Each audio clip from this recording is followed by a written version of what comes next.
Hi, I'm James Shillinglaw, and I'm here with a familiar face. He's been on many times before, but here he's going to talk a little bit about Silversea Cruises, Silversea as a whole. Mark Conroy, Managing Director, Silversea. And, obviously, Silversea has just been expanding like crazy into expedition cruising, its traditional luxury cruising. And we're going to use this little session to give you a kind of primer on what's up with Silversea today, what it includes, what it doesn't include, and so you can try to better sell this wonderful brand. And we're going to find out about all that and more here on Insider Travel Report. Now, Mark, first of all, great to see you. I feel like I just saw you yesterday, and actually I probably did.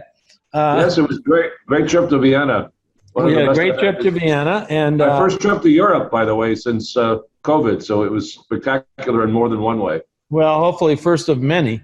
Right. We'll get back on the road. I, of course, have been doing this for a little bit. I'm actually, to be honest, I'm talking to you from Madrid, and Mark is back down in Florida, down at Silversea headquarters. So what we're going to start off with today is give us a sense of really the Silversea fleet today and how you divide them, luxury expedition versus luxury cruise. What is in the fleet today? Well, James, we started our expedition journey in 2008, but we started our luxury journey in 94. So, and we've grown exponentially. To give you an idea, in 2019, which was the last full year we operated, we carried about 50,000 guests.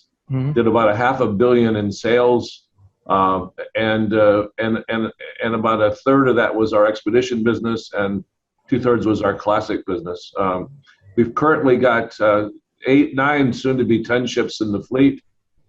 We took during COVID, we took delivery of the Silver Moon and the Silver Origin. The Moon was a new building. The Origin was a new building, but it replaced an existing ship. Right. And now we're taking delivery actually next week of the Silver Dawn. And again, the Dawn's going to go into layup for a while and start operating in March. And the Moon is kind of taken over her itinerary. So we've had ships sailing, though. And I think that's one of the things I'd like to emphasize.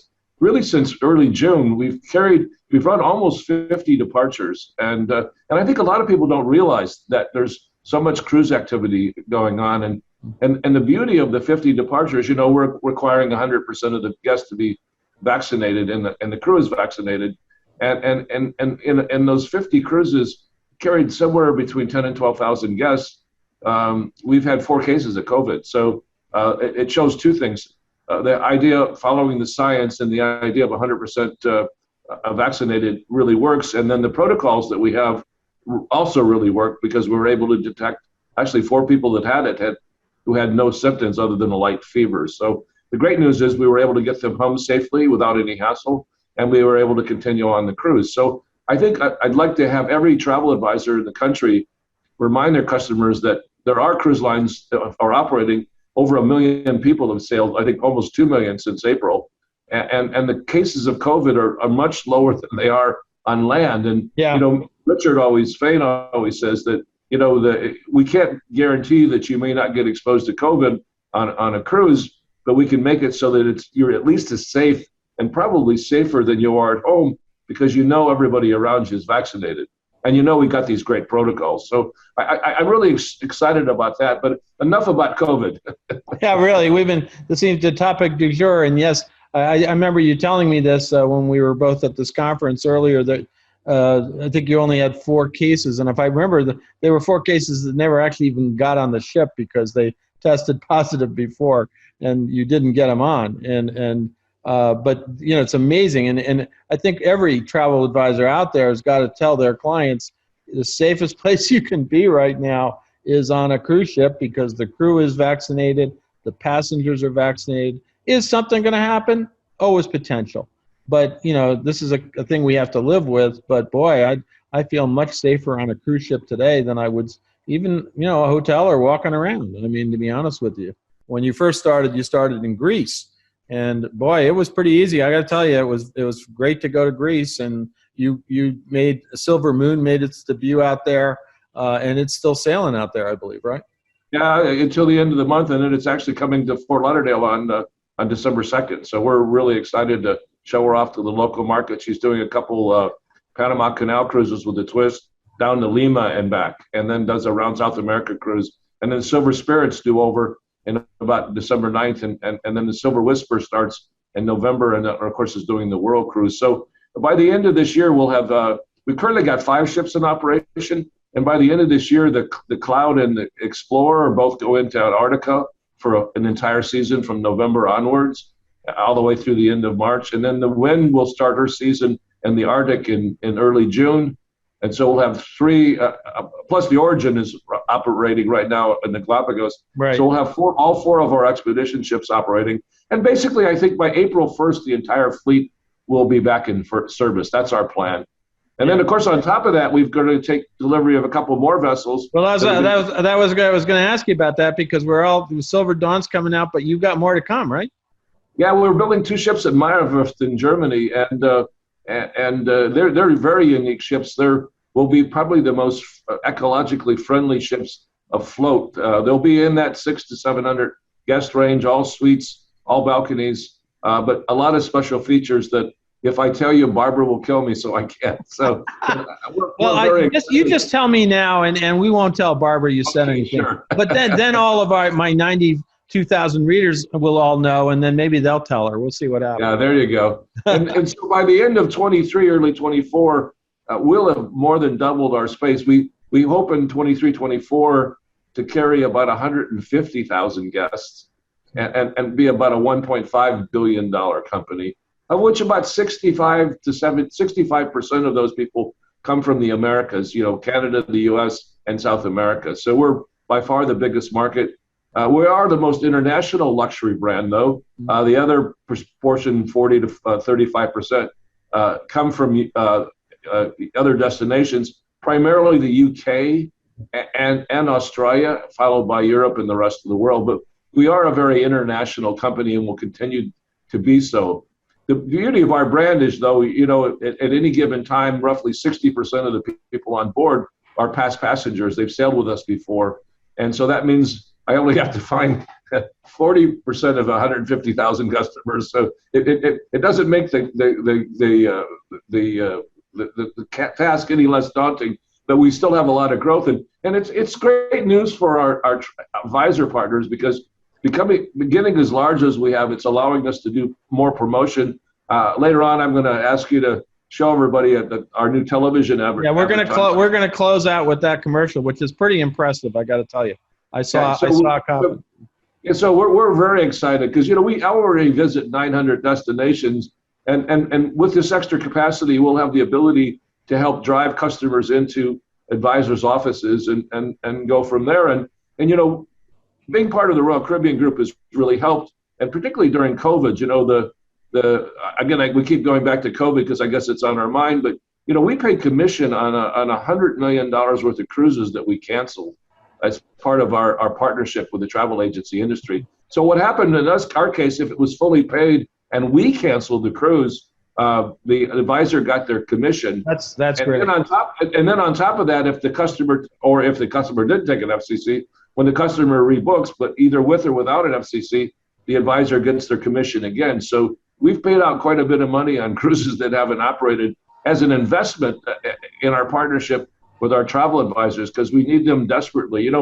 When we do our research, the one thing that's consistent is that we ask people why they took this specific cruise, and interesting enough, they don't mention direct mail or marketing or anything like that. The number one reason is typically the recommendation of a travel advisor. Right. And the number two is a recommendation of a friend or a family member who's been on it. Because, other than wasting their money on a vacation they don't enjoy, the one thing that they've all learned because of COVID is time is precious. So they really hate to waste their time. So that's where a travel advisor is so important to us. And by the way, it's important to the advisor to get recommendations from their existing clientele, because of the same reason we like them. They're the other people that will reinforce the quality of the product and the delivery of the product. So we're really excited about where we stand right now in the marketplace. And I'm so proud of our advisor partners. I don't know how they've survived. I mean, we're part of a big corporation, and it's been tough, and we've had to do everything right in order to preserve capital and things. But as an entrepreneurial business like a travel agency, and advisors, they've really had, I think, and actually the worst is probably now because a lot of the government programs have ended, and we still haven't started paying, people haven't sailed enough in order to generate the right kind of cash flow. Right. So we're also looking at a couple programs where we can maybe help the advisor with cash flow by paying some commission up front. And you'll be hearing some news about that hopefully in the not too distant future. Yeah, that'll certainly be well received. Now, let's talk a little bit about what's on board Silversea ships today. What can you expect as when you book one of your clients as a travel advisor? What is that guest going to find? What are the amenities that really go across both the expedition side and the more traditional luxury side? Well, first of all, no matter which ship you go on, you're in a suite. Our smallest suite is 305 square feet, and the average is on the new ships is about 375.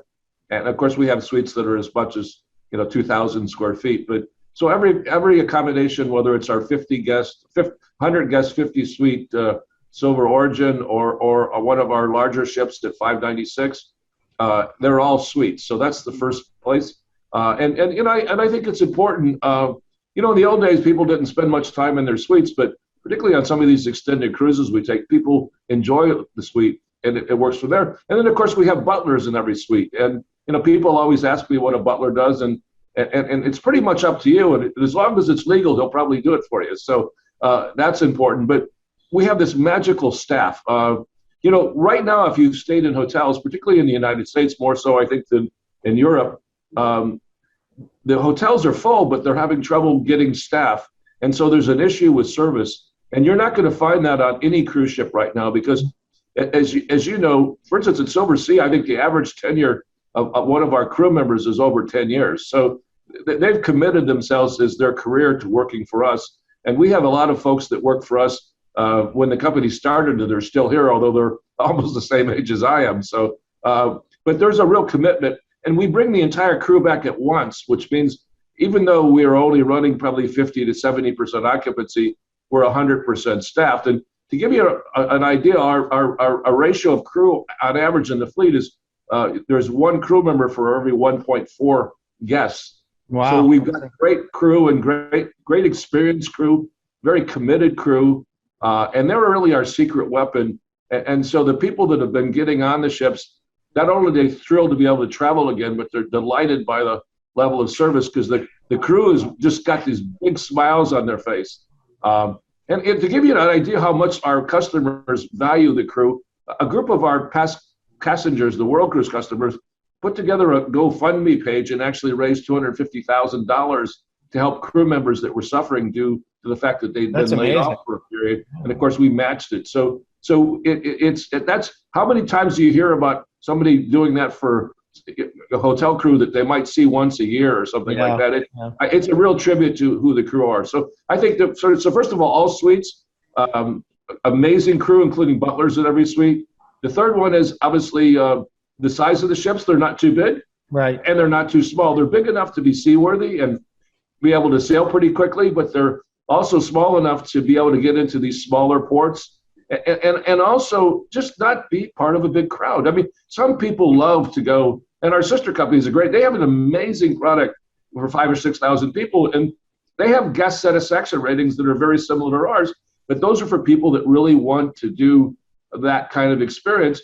Maybe much like going to Disney, right? Disney's got amazing guest satisfaction, but you have to go to Disney, or if you go to Disney, you have to be willing to deal with crowds. And what's the beauty of our ships is that they're never crowded. Even these are ships, by the way, that could hold anywhere from 1,200 to 1,500 guests, but only hold between 400 and actually between 100 and 500 guests or 600 guests. So they're very spacious. The other thing is that dining. Well, we did want to get to dining because dining is such an important part of the Silversea experience, and I was going to ask you exactly what are the dining options, and then you've just introduced this new concept called SALT. And I'll let you tell me the definition of SALT, but what is the dining on board Silversea today? Well, again, it's funny, James. Because the palate of the consumer today has become very sophisticated. We ask our customers what they do for dinner when they're home and not on the ship, and they say make reservations. So they're the kind of people that can dine where and when and how they want and choose the food they want. So to be in the luxury business, and I think all the luxury cruise lines have pretty good food, is you have to have decent food. It's table stakes, as is the size of the suites and those sorts of things. But what we've had to do for people is, it used to be, you had the main dining room and maybe one alternative restaurant plus the Lido. And now, for instance, on the Moon, we've got 8 restaurants plus 24-hour room service, and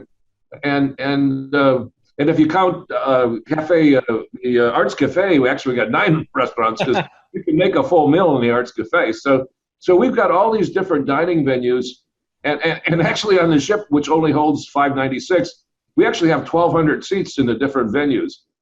Because some people might have 2 dinners a night. You never know. There you go. So and the newest one, obviously, we've got a classical restaurant in Lantide, or a main dining room in some of the smaller ships. We've always have an Italian restaurant, which also serves as our daytime indoor restaurant with the buffet service, but at night it kind of reflects our Italian heritage, called La Terrazza. Right. On all the ships, we have one of the things I like the best, which is a grill. We call it Hot Rocks, because what happens is we have this innovative machine that basically heats lava stones up to like 1,400 degrees. And what happens is out on deck, we sit you, and you can cook yourself a beautiful veal chop or a steak or a lobster or shrimp, and you kind of cook your own meal, and it kind of becomes dinertainment to a certain extent. There you go. Outside under the sky, we've got amazing pizza parlors on all of our ships. And then we've got an Asian restaurant on all of our ships, or at least on all but the Origin. And the Origin has a huge, because we're in Galapagos, we have access to amazing fish. So we've got a great selection of fish, particularly ceviche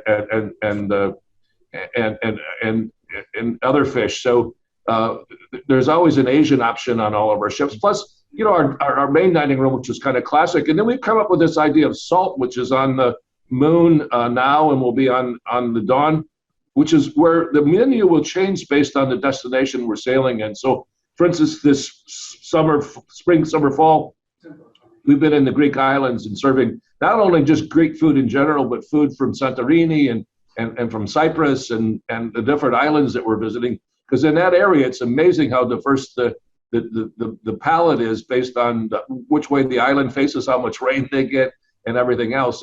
And then we moved into Italy and featuring some Adriatic food and from the Croatian side to the Italian food, and then we're passing through France and we're featuring French food. So the idea is that the menu will change about the destinations we visit, and what that does is it allows the chef to go in and pick the local ingredients, and of course the supply chain is a little bit challenging on it, but it seems to be working very well. And the great thing about it for a customer, I think one of the things that defines luxury is choice. You get lots of choices and you make the decision. So you can be as immersed in our dining program as to just have a dinner in the Salt restaurant, which by the way stands for Sea and Land Taste. It's not that we're over salting your food. Yeah, no, I was going to give you. I should know the definition, but sea and land taste is right, and it's by your consultant is I believe Andrew Sachs. I think. Yeah, it's just interesting. This is the first restaurant that was designed not by chefs, although they're all good cooks and chefs themselves, but by foodies and foodie journalists. And so what's happened is that these are people that have had experience and have written about all these different destinational food.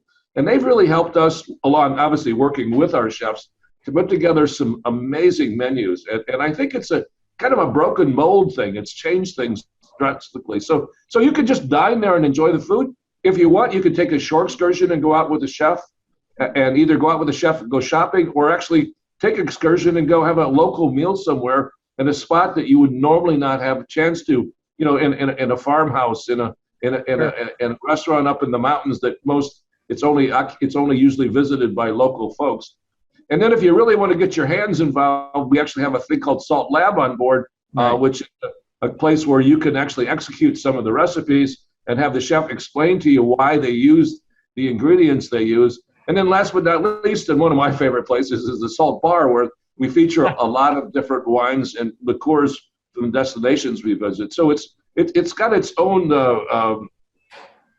ecosystem, I guess you'd say, and you can dash in and out of it based on how immersed you want to get. And so we're very excited about it. The chef, I think their hair will all be gray by the end of the year, because it's difficult changing the menu every night or every couple days. So, but they're pulling it off, and it's getting rave reviews, and we're very excited. Now, right now, that's available on Silver Moon. I assume it's going to be on the new Dawn. Are you going to roll that across the fleet? Eventually, particularly on the larger ships, because of the facilities that they have. So all the new ships will come out with it.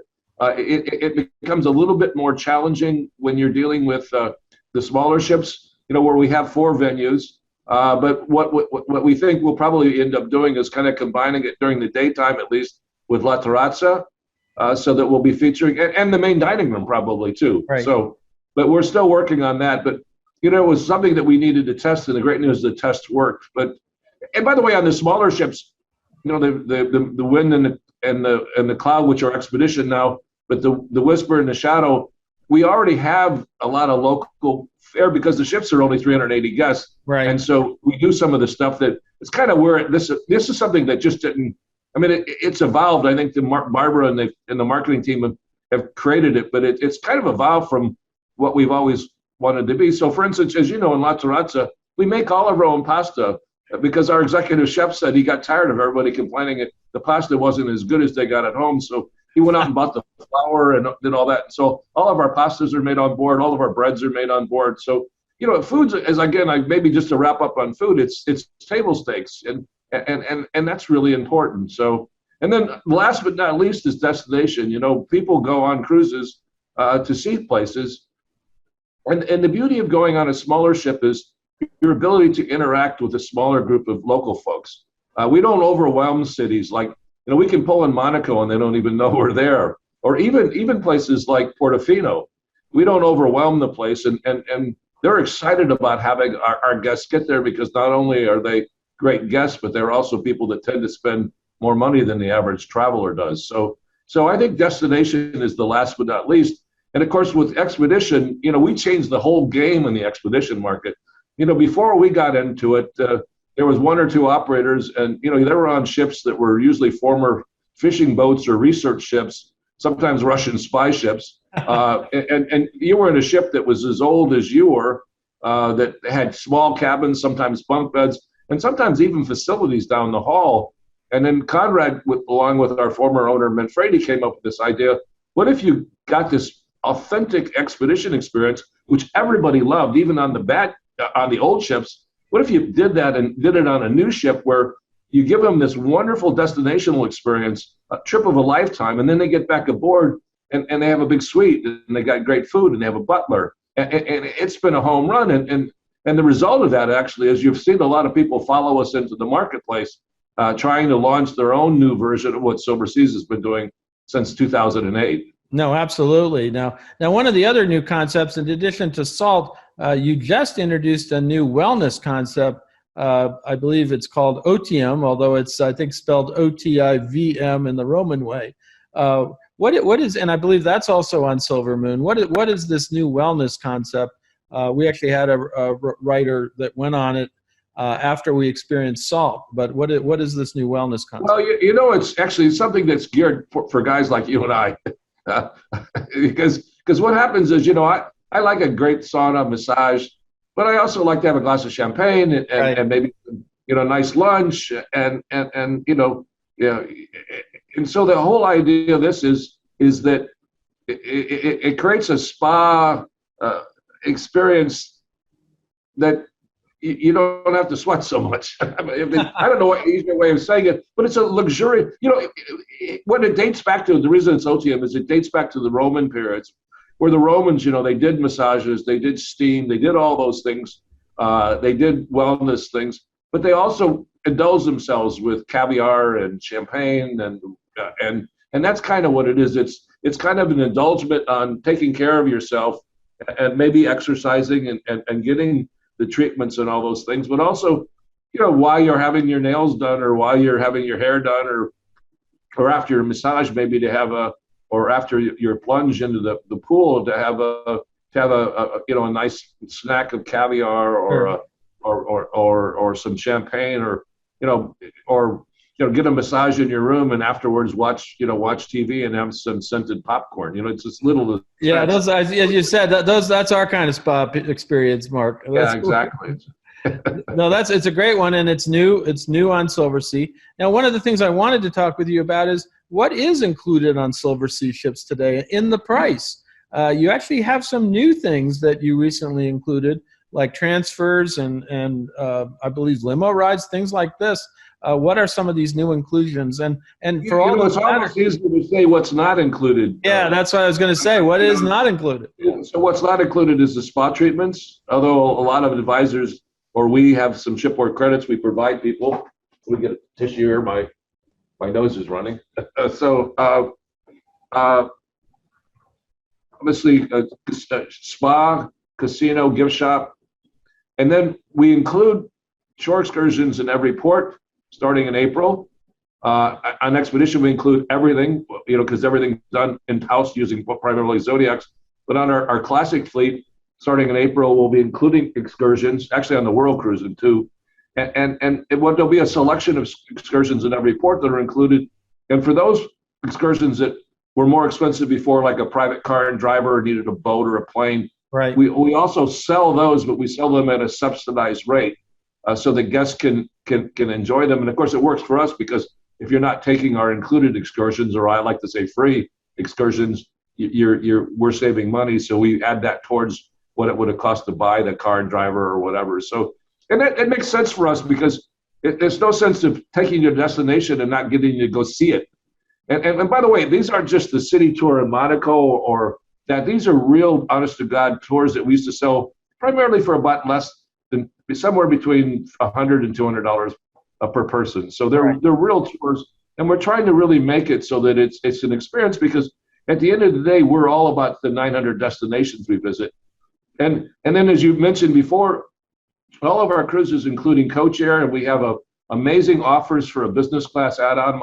My favorite one is the $6.99 each way to get you to and from Europe. I think a lot of people buy the cruise just to get access to the air, actually. And then we started something new, and that is a company called Black Lane. We've engaged them, and what happens is that we'll transfer you from your home to an airport within 50 miles of where you live as part of the fare, and we'll transfer you actually back to your home at the end of the cruise. And it's a pretty sexy. It's kind of Uber's. It's kind of like Uber for limos, So it's a great experience. And by the way, if you don't want to take it, we also have a non-use credit. So if Uncle Billy takes you to the airport, and he could, or a cousin Roger, he could continue to do that. But if you want to take advantage of this, it's basically taking you from and thinking about you, which is really the important part, from door to door. So yeah, that's at the airport, when you arrive, being met and transferred, or go to a hotel, then to the ship, after the ship, back home. So it's a totally inclusive package. But some people, like I said, they have their own tours, their own limo service or something, they'll get a non-use credit if they don't want to use it. So no, that's a great service, and a great, as it's all part of one package. And you mentioned air. Once you're on board, James, I'm sorry to interrupt. Once you're on board, basically everything's included. We include premium liquors. There are some, very, Johnny Walker Blue and some of those that we charge extra for, but still very reasonable price. We have a selection of single malts, but there's some that we charge some extra for, and some of the old brandies and things. And then we have we have 60 some wines on our complimentary list, of which usually there's at least 37 on board. And these are wines, by the way, that you would probably pay anywhere from $30 to $60 in a restaurant for.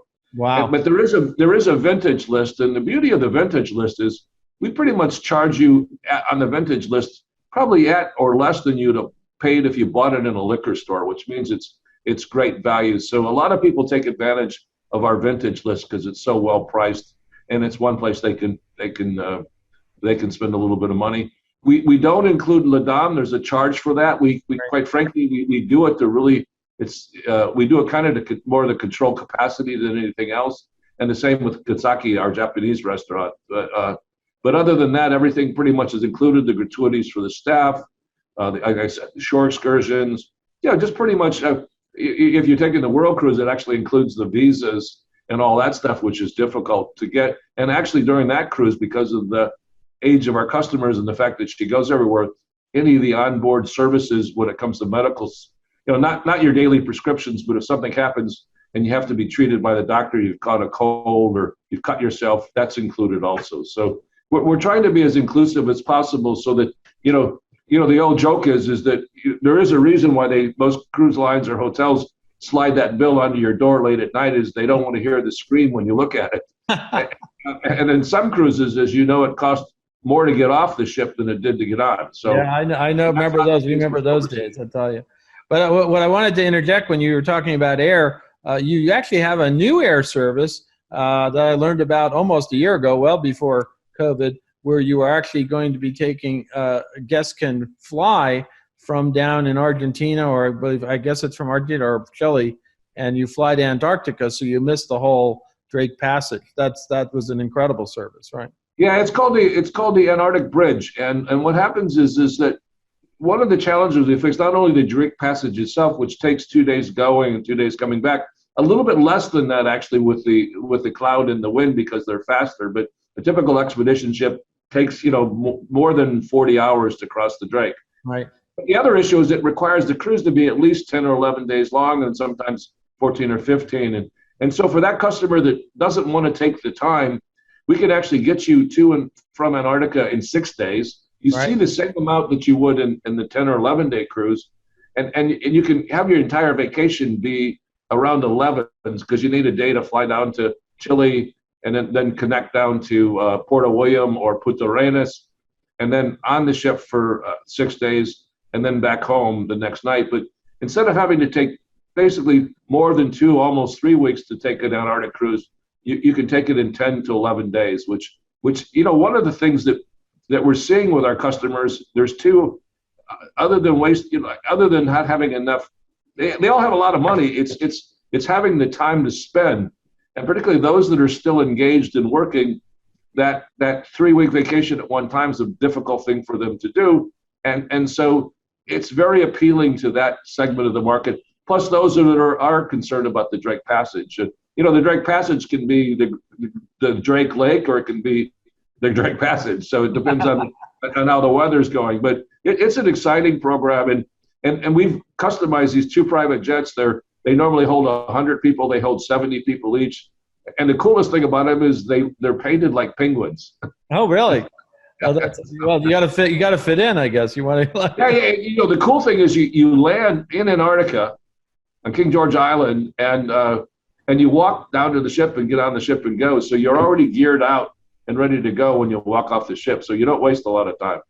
Now, one of the things we talked about all the inclusions, but for travel advisors, the question is all of these things. What is commissionable on all this? Is pretty much everything. Just about everything. The only thing that we don't commission is the air, and that's because we just have to raise the rate by whatever the commission is. So what happens if you take the air? We do deduct the non-use air credit, whether you take cruise only or air sea, because it's that way everybody gets the same commission. So, and then we have a small NCF that's basically really truly the port charges, and it averages typically less than 3 or 4% of the business. So it's commissionable on the entire thing. I'll give you an idea. In Alaska is a good example. We have a rate of $49.95, $5,000 roughly per person, and one of our competitors that's been there forever, that's owned by Carnival Corp, they have a similar size suite for $24.95, and I have advisors and their customers sometimes say to me, Mark, well, your product's great, but is it worth twice as much? And I remind them it's not twice as much, because what we include is everything, and what they include is not everything. So by the time you get including the air and the shore excursions and the gratuities and all that other stuff, we'll still be more expensive. Right. But then the question becomes, would you rather be in the last frontier in Alaska particularly, be on a 500 or 380 passenger ship or a 2,500 to 3,500 passenger ships? And I think particularly when you're going to the last frontier, fewer is better. So, And by the way, it's really great for the advisor because your commission on the first booking you make is double what you'd make on those other brands because of what we include and pay commission on, plus our small NCFs. And then the other great news is that the customer will come back. So here I call it a virtuous circle. The customer gets a luxury cruise that they didn't think they could afford or maybe didn't want to spend the money for. The advisor makes twice as much money on the first booking. And because of the fact that our repeat factor is so high, they kind of develop an annuity because that customer will come time and time again. So we get a new to brand, which growing as fast as we have is new to brand is really important to us. That's our key to success. Is if you're and I have advisors say this to me all the time. I wish I had Silversea customers, and I always say to them, you do, you just don't know it. Right. And so that customer is somebody who travels business class, maybe for their business, that maybe older, an empty nester, baby boomer for sure, not always for sure, but usually a baby boomer, and has cruise experience, and except for a baby expedition, but has cruise experience because if they've had cruise experience, you don't have to teach them that cruising's great because no matter what cruise you go on, whether it's a 5,000 passenger ship or a 50 passenger ship, the experience is pretty amazing, and 90% of the customers say they're going to sail again. So you don't have to teach them that cruising's great. All you do is have to convince them that sailing on a smaller, more inclusive ship is a better experience than sailing on a larger ship. And if you think how many millions of passengers a year sail on these large premium and contemporary ships, they're creating a pool of people for which our agent partners, our advisor partners can fish in to find customers to move them up the food chain and to us.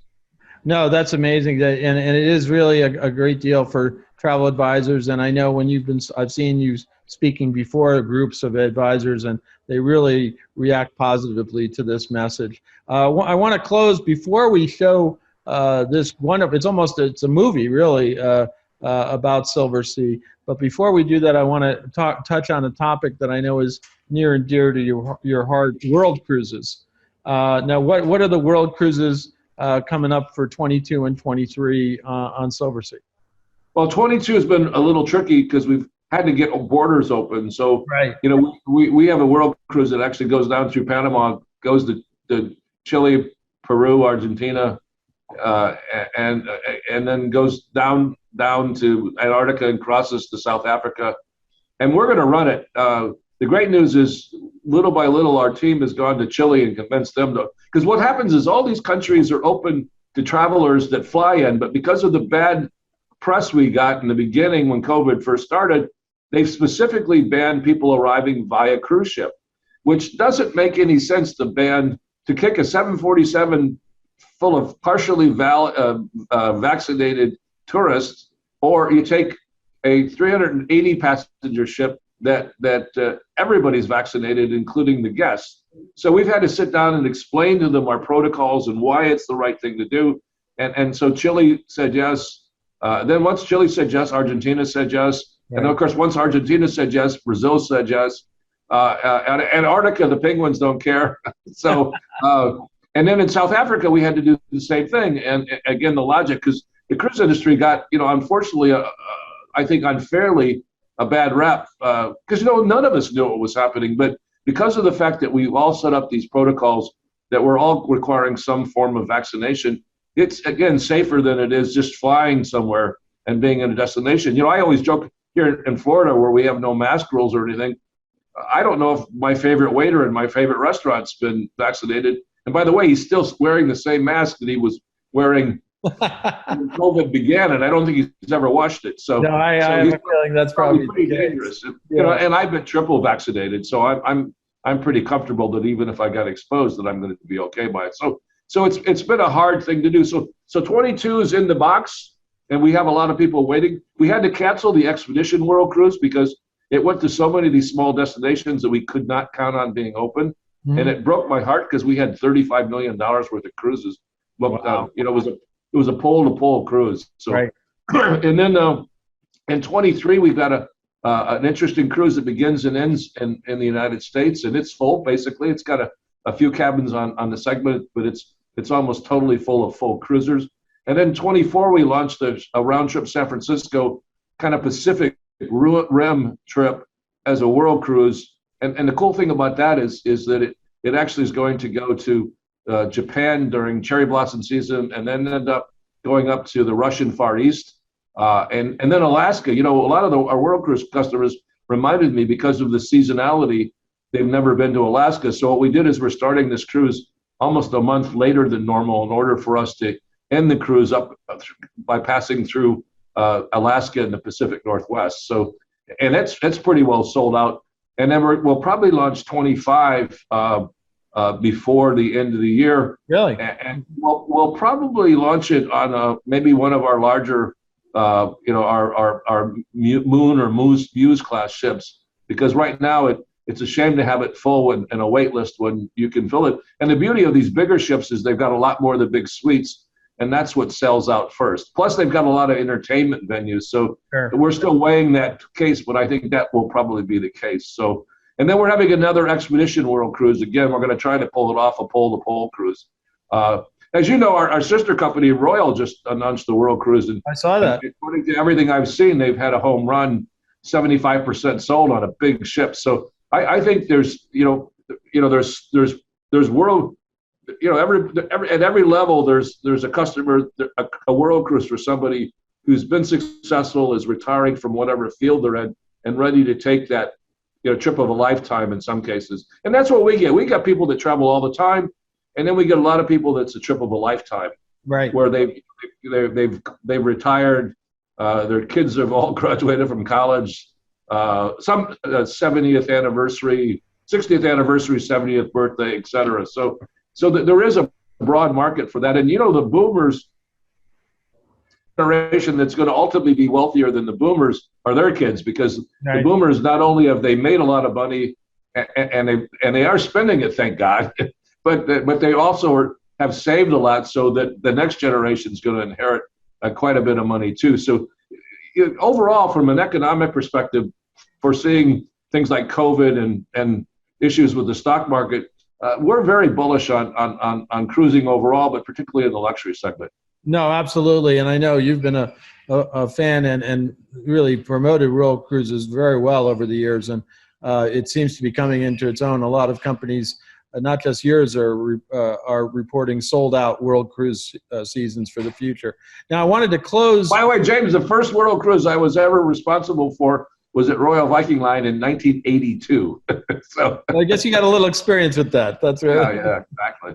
Now let's close on this, and I want you to set this up for us. This is I'll call it a video, but it's more than that. It's kind of a small film about Silversea, and tell us a little bit about that, and it's also who it stars and what it's all about, and then we'll have some closing thoughts after the end of it. Sure, James. Well, what happened is that we engaged 3 years ago. We engaged a famous photographer to go around and shoot the world, because we are destination focused. And the great thing about him, Steve McCurry, he's the guy that did the Afghan Girl. He won the Pulitzer Prize. And the interesting thing, he's not a commercial photographer. He's a news photographer. He works for freelance for other publications, but does a ton of work for National Geo, filming these interesting destinations around the world. So we basically sent him around the world on our ships and our tour programs, and had him shoot the world. And his vision about photography is, if I can show people what they look like and how they live, it will help us all understand each other better, and it will make for a better place. So all these amazing videos and pictures you see on our brochures are either shot by him, or we have these amazing videographers and photographers on each of the ships that do some great photography too. But Steve is really leading the charge. And the great news about Steve is that he over the years, he's actually now produced a movie that's going to be released, I think, at the Cannes Film Festival. It's a full-length documentary featuring his work and his life and his history. And he's very much in the news right now because of Afghanistan and the mess that we left there. And that was 22 years ago when he shot the picture when we first got into Afghanistan. So, and he's been there through the wars and back again several times. So it's really in the news. So we're quite excited about it.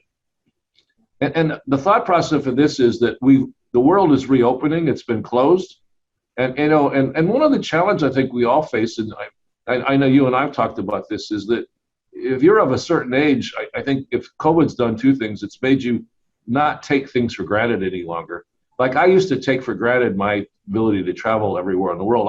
I didn't think anything about jumping on a plane on a Friday, going to Europe and coming back on a Monday or Tuesday, or the other way around. And you know, I didn't travel for almost 2 years. So I've given up a lot of what I took for granted and loved.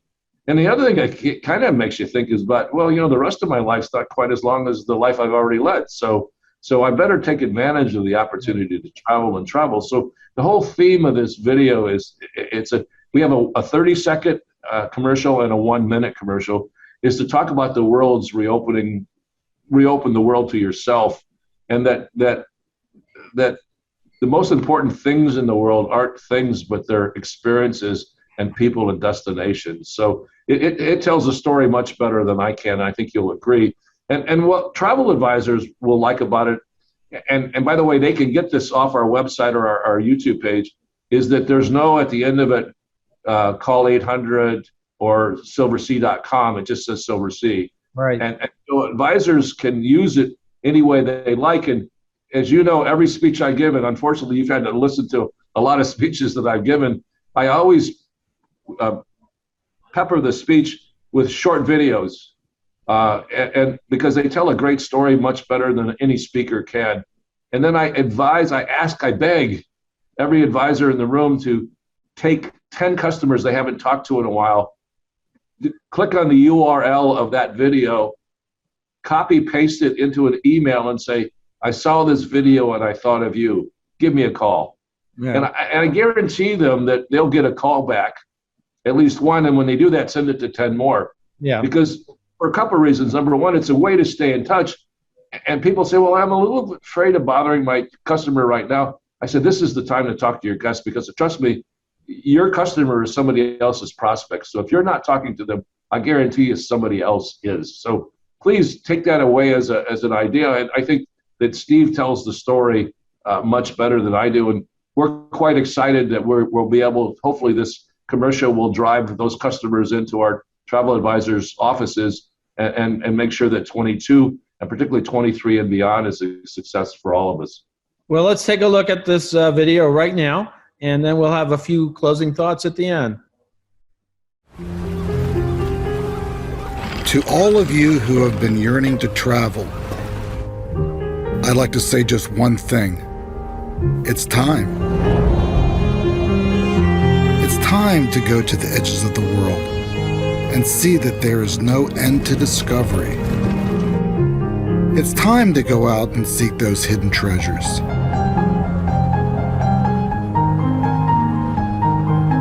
The most precious things on earth aren't things at all.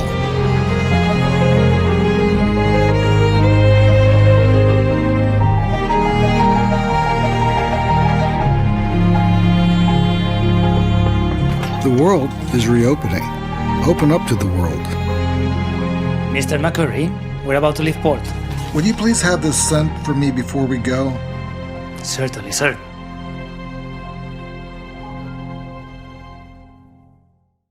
Well, that was pretty amazing. I got to tell you that. And again, your suggestion, recommendation to use that video as a marketing tool that travel advisors can use for their clients, really. Just send that video out to your top customers and say, hey, have you ever thought about doing this? And yeah. It's a great use. So, Mark, any closing thoughts about, well, there's a lot going on with Silversea. It's amazing. I can't remember a time when so much was going on with Silversea. It's just, you know, exponential, and especially as we emerge from COVID. Well, you know, it's kind of that. It's been the worst of times, and it seems to be lining up as the best of times. And I think for our partners who have survived this, and most of them have, I have to say, they may have changed the way they did business. They may have combined with another agency. They may have gone home and decided to be an IC. They may have kept their business going the way it was and acquired other ICs to join them. But the fact is that the world is set up very well right now for travel going forward. And we just have to stay at it. I mean, you've gone this far, and I'm hoping that the light, and I know the light at the end of the tunnel is not because we're sailing and we're bringing in revenue. And so I just suggest to everybody that they start getting more proactive, that they assure their customers that they're going to be frightened on their first trip to wherever they go, particularly outside the United States. But once they get to Paris or London or Athens or Istanbul, their clients are going to have an amazing time. These destinations are not crowded. It's amazing. You know, we were in Austria together. I was in Paris, and you know, Paris isn't known as the friendliest city in the world. And everybody I bumped into, not only in the hotels and restaurants, but they're just so thrilled to see Americans traveling again. And I know a lot of my friends who work in the hospitality industry and here in South Florida and around the world are thrilled that the Europeans can start and the Canadians can start coming back to the United States so they can go back to work and start doing those jobs that they love. So I ask you, you've persevered this far, please hang in there and trust me. I know I can speak for Richard Fain that you have the support of the Royal Caribbean Group and you have the specific support of Silversea. So I think that we've been through dim times, but typically after something goes wrong, things go very well. And I don't expect this to be the roaring 20s, but I think 22 and beyond is going to be an amazing time. And if you're in the travel business, not only are you going to enjoy some profit, but I think you're going to have fun. And let's face it, there's two things that we should be doing this business for. One is to make money, and the second one is to have fun. And we do. You and I have had a lot of fun over the years, going all over the world. And now, hopefully, we're going to reemerge and be stronger than ever. Mark, I want to thank you for taking the time to speak with us today about all the things going on with Silversea and also that amazing video, which clearly can be used, but all of the great other things like all the things you include in a cruise, just amazing, the new food programs, the new spa wellness programs. There's just so much going on, and hopefully we've covered that in this webinar, just to give our viewers, our 95,000 travel advisors, a good idea of what's going on. Again, best of luck, and I hope to see you. I'll probably see you very soon somewhere else. Yeah, I appreciate that, James. And again, one last thing is that I hope the advisor community understands that Royal Caribbean Group and Silversea has had their back during this terrible time. And we hope they remember that as things improve and they have our back. Because with the growth I have, I'm going to need all the support I can get. Thanks a lot, James. Absolutely. You got a few more ships coming in the water. So good luck with that. And again, we'll see you soon. Okay, James. Bye-bye. I'm James Shillinglaw, and this is Insider Travel Report.